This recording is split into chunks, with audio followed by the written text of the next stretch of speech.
Edward POV. Nasa veranda ako ng aking silid nang may mapansin akong isang babae na nagwawali sa garden. Pilit kong inaaninag ang kanyang mukha, subalit hindi ko makita ang kanyang mukha. Nakayuko siya habang nagwawalis, pero ang kanyang tindig, ang heights niya, ang kulay ng balat niya, ang nagtutulak sa akin upang naising makita ang kanyang mukha. Inaantay kong iangat niya ang kanyang ulo upang masilayan ko ang kanyang hitsura. Hindi rin naman nagtagal ay nag-angat ito ng mukha at lumingalinga sa paligid na animoy nararamdaman niya ang aking mga titig. Sa sobrang gulat ko ay napatago ako sa isang gilid ng wall upang hindi niya ako mapansin. Sinilip ko siyang muli at sa malas ko ay nakatalikod dito. Sa sobrang curious ko ay mabilis akong lumabas ng aking silid. Sa hindi ko maintindihang dahilan ay gusto kong makita ang kanyang mukha. Dahan-dahan akong lumakad palapit sa kinaroroonan niya. Subalit nang malapit na ako sa kinatatayuan niya ay bigla na lamang itong pumihit paharap sa akin at patakbo itong lumakad na tila ba natatakot kaya't sa dibdib ko siya bumangga. Napamaang ako nang bigla niyang inangat ang kanyang mukha at tumitig sa aking mukha. Napakaganda ng babaeng kaharap ko. Akala ko, ibang mukha ang makikita ko kumpara sa larawang kasama ng kanyang dokumento. Pero mali ako. Mas maganda pa siya sa larawang iyon. Hindi ako makapaniwalang ang babae sa aking harapan ay isa lamang kasambahay. Napakaganda ng maamo niyang mukha. Ang matangos at maliit niyang ilong na nababagay sa bilog na bilog niyang mga mata na kulay light brown. Yes, light brown. Kaya iisipin mong hindi siya purong Pinay. Ang mapipilantik at mahahaba niyang pilik mata at ang hugis puso niyang labi na parang kay sarap halikan. Nakaawang ang kanyang labi habang nakatitig sa aking mukha na para bang hinahalina ako na halikan siya. Ang messy bun na bumagay lalo sa kanyang maliit na mukha. Makinis at maputi niyang kutis. Ang height niya na hindi nalalayo sa mga modelo. At fact, ang hubog ng katawan niya ay perpektong-perpekto. Kahit na naka-uniforme lamang siya ng pangkatulong, makikita mo ang hubog ng katawan nito. Are you done eye raping me? Ha? Bigla kong tanong sa kanya upang hindi niya mapansin ang pagkamangha ko sa kanya na kung tutuusin ay ako ang nagpapantasya sa kanya habang nakatitig sa kanyang mukha. Sa sobrang pagkagulat niya ay napaatras siya at nawala ng balanse kung kaya't bumagsak siya sa sahig at napaupo. Hindi ko maintindihan pero sinadya kong hindi siya tulungan nang makita kong nawalan siya ng balanse. Ang cute niya kasi. Get up, woman! Utos ko sa kanya at pilit kong itinatago ang aking ngiti. Matapos siyang magpakilala ay tinalikuran ko na lamang siya. Naglalakad ako nang mapansin kong tumungo si Natalie sa likurang bahagi ng mansyon. Dala-dala pa rin ang walis at daspan. Palihim ko siyang sinundan at nabigla ako nang bigla siyang kumanta. Napakaganda ng boses niya at dapat yata ako ang kumakanta ng kantang ngiti na iyon para sa kanya dahil napakaganda ng kanyang ngiti. Bigla akong nainis nang makita kong nilapitan siya ng aking hardinero. That bastard. Pilit niyang kinukuha ang walis sa kamay ni Natalie. Kahit ayaw niya itong ibigay, sa hindi ko maipaliwanag na dahilan, ay nagpupuyos ako sa inis nang makitang nilalandi siya ng aking hardinero. Unti-unti ko silang nilapitan sa kinaroroonan nila. Hindi ko kayo binabayaran dito upang maglandian sa pamamahay ko. Inis kong pahayag sa kanila. Nakita ko ang gulat sa mukha nilang pareho. Nakatitig lamang ako sa magandang mukha ni Natalie na nakaawang ang labi at di malaman kung ano ang sasabihin.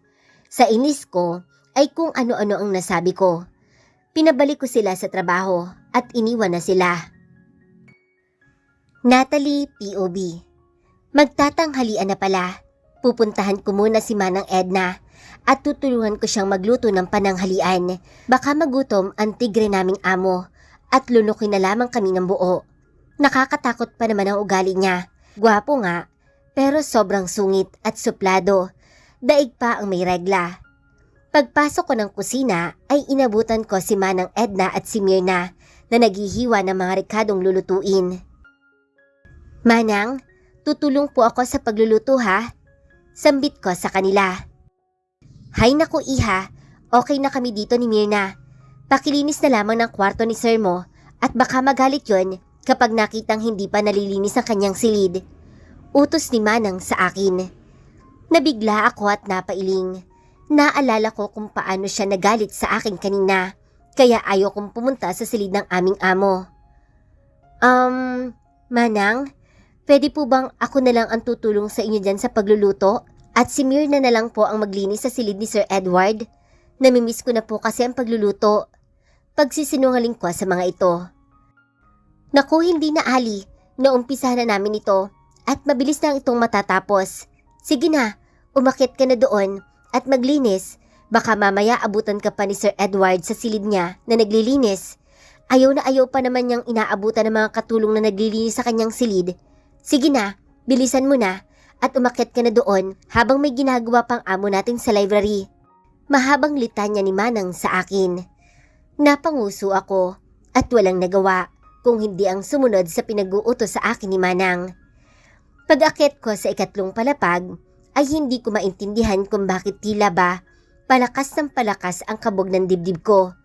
Oo, takot ako sa amo namin. Sino bang hindi? Para siyang tigre na handang sumakmal lang inosente anumang oras. Pinili ko ang aking ulo upang iwaksi ang takot. Nasa tapat na ako ng silid ng amo namin at kumatok ng 3 beses bago ko ito binuksan at pumasok sa loob. Nagpalingalinga ako at mukha namang walang tao, kaya't lumapit ako sa pintuan ng kanyang banyo at kumatok muli ng 3 beses. Ngunit walang sumagot, kaya't dahan-dahan kong binuksan ang seradora ng pintuan ng banyo at walang tao dito. Nakahinga ako ng maluwag, kaya sinimulan ko ng linisin ang kabuuan ng silid ng aming amo. Nang natapos ako sa silid, ay isinunod ko ang banyo. Habang sinasabon ko ang lababo, ay biglang bumukas ang pintuan ng banyo at tumambad ang bulto ni Sir Edward na naka-boxer lang. Napasigaw ako at nagtakip ng kamay sa aking mukha at tumalikod. Hindi ko na inalintana na puno ng bula at sabon ang aking mga kamay. Maya-maya, nakaramdam ako ng hapdi sa aking mga mata at mabilis ako nag-hysterical at tumarap muli upang buksan ang gripo sa lababo. Nagilamos ako ng mukha. Mabilis ang bawat kilos ko at hindi ko na napansin na nabasa na pala ng tubig ang aking uniforme sa bahagi ng aking dibdib. Nang mahimasmasan ako ay napaharap ako sa aking amo na ngayon ay sobrang lapit na sa akin kaya napaatras ako. Sir, pasensya na po, lalabas na po ako. Wika ko sa aking amo. Hindi nagsalita ang amo ko. Sa halip ay iniharang niya ang kanyang braso sa dadaanan ko. Nagulat ako sa ginawa niya, pero mas nagulat ako nang mapansing nakatitig siya sa aking dibdib na ngayon ay bakat na bakat ang suot kong itim na bra. Sa sobrang hiya ay niyakap ko ang aking sarili upang itago ang aking dibdib. Tumikhim si Sir Edward at napaangat ako muli ng tingin sa kanyang gwapong mukha. Sir, lalabas na po ako. Makikiraan po. Usal ko. Nabigla na lamang ako nang biglang hawakan ng amo ko ang aking baba at inangat ang mukha ko habang papalapit naman ang kanyang mukha. Anong gagawin ni Sir sa akin? Diyos ko po, tulungan niyo po ako. Natatakot ako. Nanginginig ang katawan ko at halos umiyak na ako dahil sa takot na aking nararamdaman. Nabigla na lamang ako nang maramdaman ko ang malambot na labi ng aking amo sa aking labi. Napapikit ako at natuod sa kinatatayuan ko. Pilit ko siyang tinutulak pero hinapit niya ang aking batok upang mas mahalikan niya ako ng maayos. Sa sobrang bigla ko ay buong lakas ko siyang itinulak palayo sa akin at nagmamadaling tumakbo palabas ng kanyang silid. Nagmadali ako sa pagbaba ng hagdan nang makasalubong ko si Manang. Ali, iha, tapos ka na ba sa pinagagawa ko sa'yo? Tanong ni Manang sa akin. Opo, Manang. Sige po, pupunta muna ako sa aking silid. Sagot ko na hindi makatingin kay Manang dahil naiiyak na talaga ako dahil sa ginawa sa akin ng aming amo. O sige, Pero bilisan mo at malapit na tayong kumain. Sagot naman niya sa akin. Pagpasok ko sa aking silid, ay mabilis kong ikinandado ang pintuan at napasandal ako sa pintuan habang hawak-hawak ang aking labi. Ramdam na ramdam ko pa rin hanggang ngayon ang tibok ng aking puso. Hanggang ngayon ay para pa ring may nagtatakbuhang libu-libong kabayo sa aking dibdib. Hindi ko alam kung bakit ginawa iyon ng aking amo, pero sa isang banda ay nagustuhan ko rin ang halik niya, pero may takot pa rin akong nararamdaman. Hindi na dapat na ulit pa ang nangyaring iyon.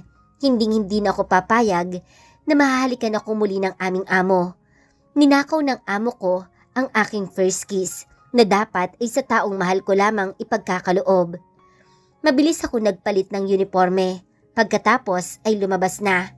Tinawag ako ni Manang upang tumulong maghanda ng tanghalian para sa aming amo.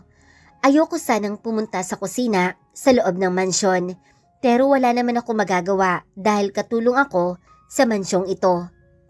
Ali, iha, pakitawag ng amo natin para makapagtanghalian na yon. Utos ni Manang sa akin. Para akong itinulo sa kinatatayuan ko pagkarinig ko ng sinabi ni Manang sa akin. Ang sabi ko, tawagin mo na lang ang amo natin dahil oras na ng kanyang pananghalian. Pag-uulit na utos ni Manang sa akin. Olive, baka pwedeng ikaw nang tumawag kay sir kasi may nakalimutan lang ako sa silid ko. Pakiusap ko kay Olive. Hay naku Ali, mamaya mo na kuhanin kung ano man yung nakalimutan mo. Umakyat ka na sa itaas at tawagin mo na si sir. Ani ni Olive sa akin. Wala na akong nagawa kung hindi ang tumungo sa itaas. Pagtapat ko sa pintuan ng silid ng aming amo, ay huminga muna ako ng malalim bago ko ito kinatok. Walang sumagot, kaya inulit ko ulit muli ang pagkatok ko. Sir, nakahanda na po ang pananghalian nyo at pinatatawag na po kayo ni Manang.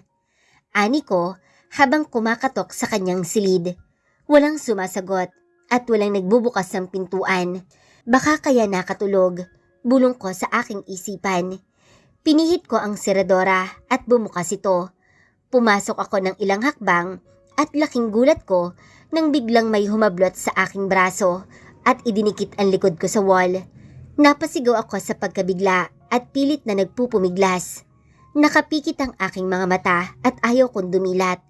Naramdaman ko na lamang ang pagluwag ng pagkakahawak sa aking mga braso, kaya't nagmulat ako ng aking mga mata.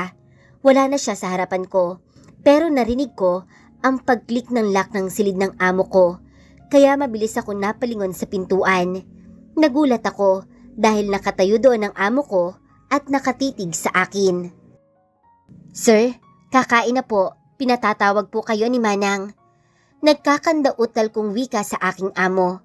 Nakatitig lamang siya sa aking mukha at unti-unting lumapit sa kinaroroonan ko. Kaya nakaramdam ako ng matinding takot. Sir, lalabas na po ako.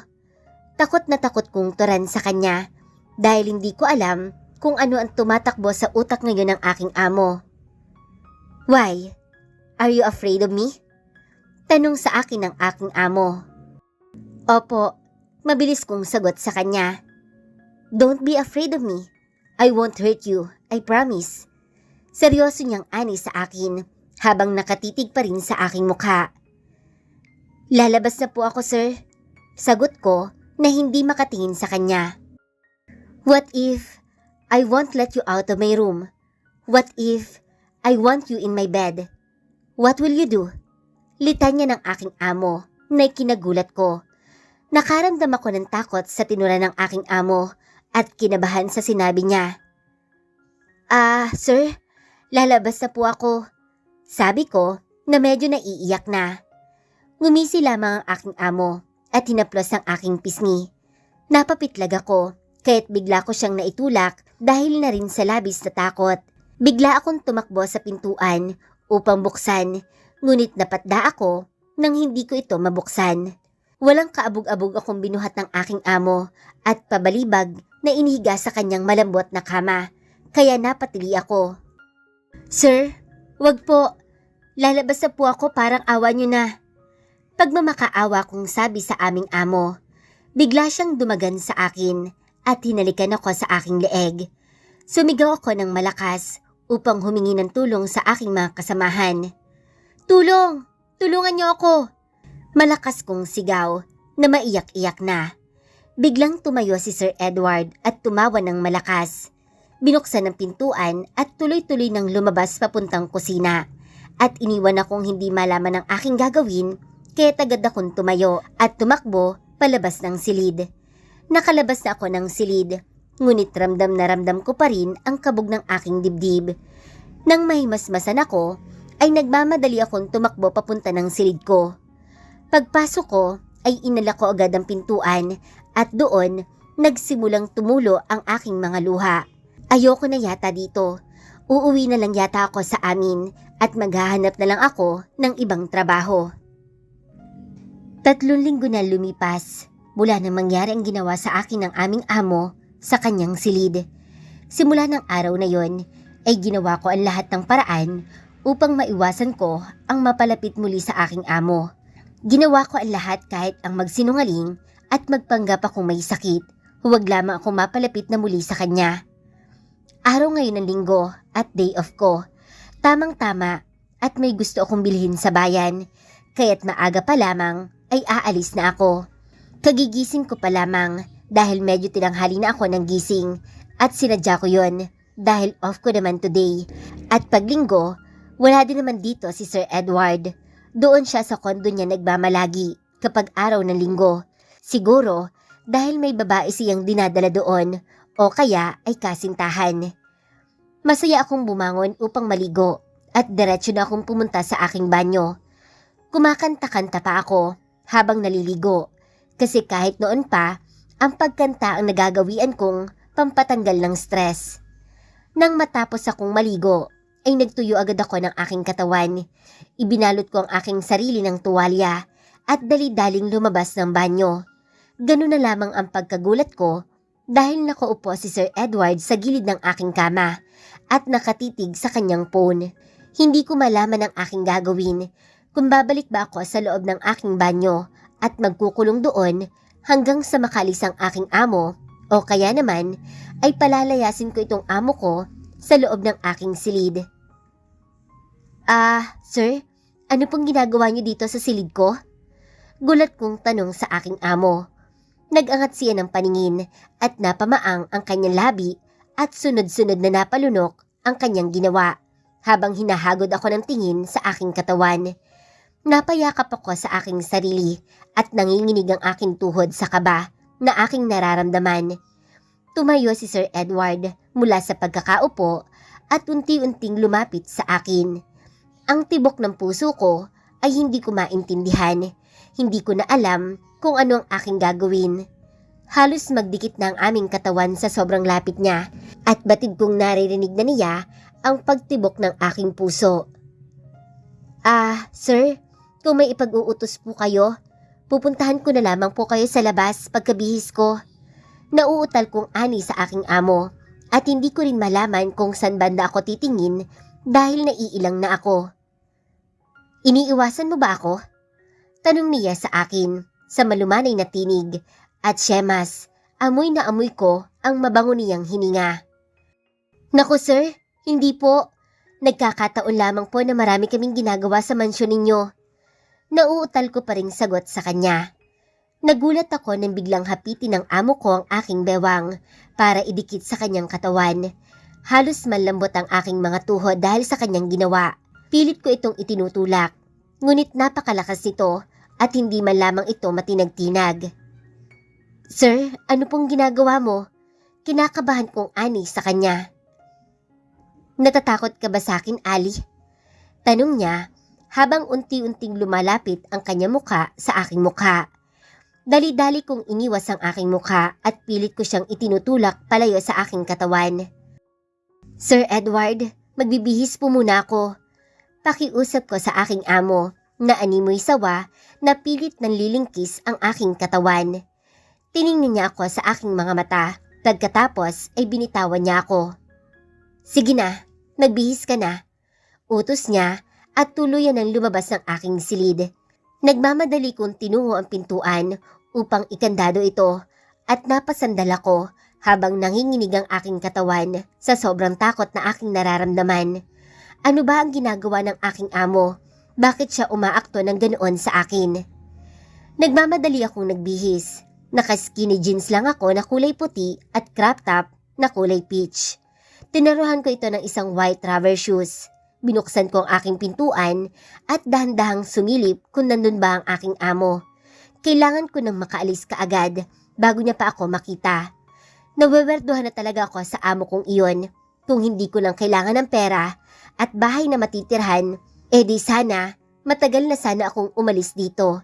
Pero wala naman akong ibang mapupuntahan, kaya magtitiis na lamang ako dito at iiwas sa kanya hanggat maaari. Dahan-dahan akong lumabas ng aking silid at sa likod na ako dumaan upang hindi ako makita ng aking amo. Nakalabas na ako ng gate na hindi ko nakita ang aking amo, kaya't nakahinga ako ng maluwag. Naglakad ako palabas ng village upang makasakay ng tricycle papuntang bayan. Marami-rami din akong mabibili doon na murang mga personal kong gamit.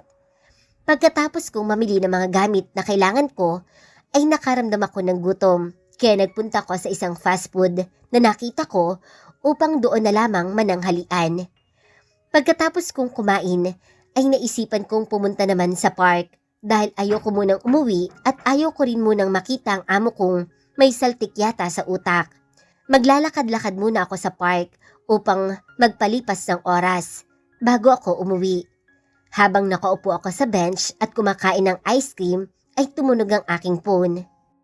Mirna, ano kayang kailangan nito? Bulong ko sa sarili ko. Pag ganito naman kasing day off ko, ay hindi niya naman ako tinatawagan, maliban na lamang kung emergency.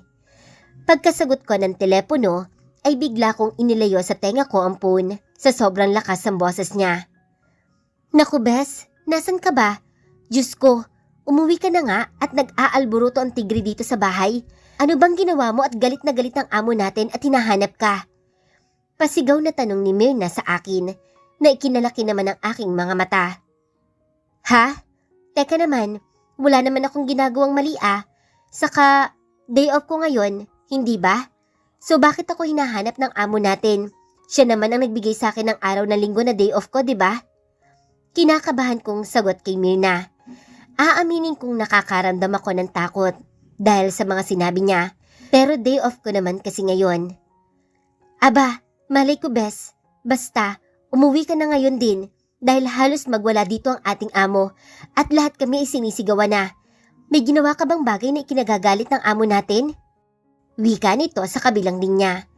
Maging ako ay nagtataka kung bakit nagagalit ang amo namin, gayong alam naman nila na araw ng pahinga ko ngayon. Naku wala no, pagkagising ko naligo lang ako at umalis na. Turan ko naman sa kanya habang naiiyak na ako. Mukhang mawawala na yata ako ngayon ng trabaho. Diyos ko, Ali, umuwi ka na muna para malaman natin kung ano bang kailangan niya sa'yo. Utos niya sa kabilang linya. Teka lang naman Bes, day off ko to, maaga pa, 1 PM pa lang, gusto ko pang magliwaliw no? Sagot ko sa kabilang linya, pero nagitla ko sa aking narinig dahil hindi na si Mirna ang kausap ko. Get back here now, or you are fucking fired woman. Nanginig ako sa aking narinig, kaya't bigla kong napatay ang aking phone. Nagring ulit ito, pero hindi ko na sinagot dahil sa matinding takot na aking nararamdaman. Nagmamadali akong lumabas ng park at naghanap ako ng tricycle na masasakyan upang makauwi ako kaagad-agad. Diyos ko, ano ba ang nangyayari sa amo ko na yon? Wala naman akong ginagawang mali o kaya naman ay kasalanan sa kanya. Makalipas ang 20 minuto ay nakarating na agad ako sa mansyon ng aking amo. Kaya't nagmamadali akong pumasok sa gate at tumakbo papunta sa aking silid upang ilagay ang aking mga pinamili. Pagkalapag ko sa mga dala kong bag ay lumabas na agad ako at tumungo sa salas ng aking amo. Inabutan ko doon si Manang na nakatayo at si Mirna na nakayuko. Napalingon sila sa akin at nalapitan ako ni Mirna. Bes, ano bang ginawa mo at nagwawala sa galit yung amo natin? Pabulong na tanong ni Mirna sa akin. Nagkibit balikat lamang ako, dahil wala naman talaga akong alam kung ano ang nangyayari at bakit nagwawala ang aming amo na mukhang pinaglihi sa gutom na tigre. Ngunit ang kabog ng dibdib ko ay hindi pa rin humuhupa. Nakakaramdam ako ng takot na baka nga tanggalin ako nito sa aking trabaho, kaya mangiyak-ngiyak na ako. Tumikim ako dahilan upang mapalingon sa akin ang aming amo na busy sa kadudot-dot sa kanyang phone habang kunot na kunot ang kanyang noo. Tumayo ito at tinitigan ako mula ulo hanggang paa. "Where the fuck have you been? Ha?" Galit na tanong niya sa akin, kaya nakaramdam ako ng matinding takot at hindi malaman kung ano ang isasagot ko. Nakatitig lamang ito sa akin na tila ba nagbabaga ang kanyang mga mata sa matinding galit. "Po?" Tanong ko na tila ba maiiyak na ako. "Are you fucking deaf? Ha?" Asik niya sa akin habang halos lumuwa na ang kanyang mga mata. Takot na takot ako. Ang dibdib ko, pakiramdam ko anytime it will be explode dahil sa sobrang lakas ng pagtibok nito. "Answer me, woman!" Napapitlag ako sa sobrang lakas ng kanyang sigaw. Nangingilid agad ang aking mga luha at tuluyan na itong tumulo dahil na rin sa matinding takot na aking nararamdaman. Pilit kong binubuka ang aking bibig, ngunit walang salita ang lumalabas dito. "And what kind of clothes are you fucking wearing?" Habol niyang sigaw sa akin, kaya kahit tumutulo ng aking mga luha, ay nagawa ko pa ring tingnan ang aking kabuuan. "Iho, ano ba talaga nangyayari at galit na galit ka? Ha? Day off na yun ni Ali, kaya malaya siya makakapunta sa kahit saan niya gustuhin sa tuwing araw ng linggo." Wika naman ni Manang Edna kay Sir Edward, ngunit isang masamang tingin lamang ang isinagot ng aming amo kay Manang. "I don't give a damn." Sa sobrang takot ko, ay napatakbo na ako pabalik ng aking silid at tuluyan ng bumagsak ang aking mga luha. Hindi ko pinansin pa ang tawag nila. Ang mahalaga sa akin ngayon ay makaalis ako sa harapan nila. Pagpasok ko ng aking silid ay nagmamadali ko ng inilak ang pintuan at iniharang ko ang silya upang hindi mabuksan ang pintuan ng aking silid. Nahiga ako sa aking kama at doon ko ibinuhos ang lahat ng luha na kanina ko pang pinipigilang tumulo. Sunod-sunod na malakas na katok ang narinig ko sa aking silid, pero binabaliwala ko lamang ito. Ayoko muna makipag-usap sa kahit na kanino dahil natatakot ako na baka sa sobrang galit at init ng ulo ng aking amo ay bigla na lamang niya akong palayasin. Wala na akong ibang mapupuntahan, kaya mas mabuti pang hayaan kong lumamig ang ulo ng aking amo. Sa totoo lang, kahit ako ay walang ideya kung bakit galit na galit siya sa akin. "Open this fucking goddamn door, woman!" Sigaw ng amo ko habang malakas na kumakatok sa aking silid na kulang na lamang ay gibain niya ito. "Manang, give me the key!" Sigaw niya na ikinagulat ko at napatingin ako sa aking pintuan. Pumihit ang seradora, pero dahil nakaharang ang silya ay hindi pa rin niya ito mabuksan. Nagtakip ako ng unan sa aking ulo habang nakatapa sa aking kama. Ayokong marinig ang sigaw niya. Natatakot akong mapalayas dito at natatakot din ako na baka saktan niya ako. Nagulantang ako nang biglang pabalyang bumukas ang pintuan. Sinipa ng Herodes ang aking pintuan, kaya nagiba ito. Gulat na gulat akong naupo sa aking kama at nanginginig na ako sa takot na nakatitig sa galit na galit niyang mukha ng aming amo. "How dare you?" Galit na asik ng aming amo sa akin, kaya mas lalo akong umiyak ng umiyak at niyakap ang aking mga binti. Hindi ko na alam ang sasabihin ko. Natatakot na ako sa maaaring mangyari. Papalayasin na ba ako? Bakit ba nagkakaganito ang amo kong to? At ano ba talaga ang nagawa kong kasalanan sa kanya? Unti-unti siyang lumapit sa akin, habang ako naman ay sumisiksik sa sulok ng aking kama. "Manang, leave us." Utos niya kay Manang Edna, kaya napatingin ako dito. "Manang, huwag niyo po akong iiwan dito. Natatakot po ako, Manang." Nagmamakaawa kong ani kay Manang Edna. "Pero iho, natatakot." Hindi na natapos ang sasabihin ni Manang nang biglang malakas sa sumigaw muli si Sir Edward. I said, leave us, Manang. Pasigaw na utos niya kay Manang, kaya't walang nagawa si Manang at ang iba pang katulong kung hindi ang umalis at iwanan kami ni Sir sa loob ng aking silid. Nakita ko siyang kinuha ang nagibang pinto at pilit na isinasarado upang walang makapasok dito. Humagulhol na ako ng humagulhol dahil sa takot na aking nararamdaman. Ano ba ang problema sa akin ng amo ko? Wala naman akong ginagawang masama para tratuhin niya ako ng ganito. Lalo akong nagsumiksik sa sulok ng aking kama nang lumapit siya at umupo sa gilid ng aking kama. Nanginginig na ang aking katawan sa matinding takot na aking nararamdaman. Come here. Ani niya sa akin at itinuro niya ang pwesto sa tabi niya. Ngunit hindi ako kumilos at yumuko lang ako at mas lalong umiyak.